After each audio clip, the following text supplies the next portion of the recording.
பாருங்க, சீலா மீன் மாங்காய் குழம்பு தாங்க இன்றைக்கி நான் வச்சேன். இதை பற்றின ஒரு லாங் வீடியோ போட்டிருக்கேன்.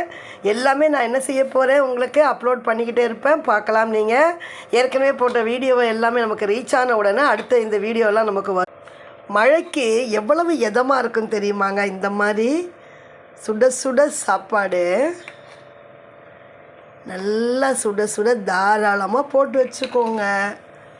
பாருங்கள், தாராளமாக சாப்பாடு போட்டு வச்சுட்டு அதில் இந்த குழம்பை இப்படி ஊற்றி சாப்பிட்டா எப்படி இருக்கும் தெரியுமா?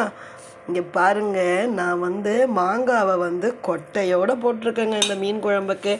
பச்சையாக தாங்க இந்த மிளகாத்தூள், தக்காளி, வெங்காயம் எல்லாம் பச்சையாக என்ன செஞ்சேன், நல்லா கசக்கி தாங்க இந்த குழம்பு வச்சுருக்கேன். இப்படி இந்த குழம்பை எடுத்து இப்படி ஊற்றி சுட சுட சாப்பிட்டா சூப்பராக இருக்குங்க.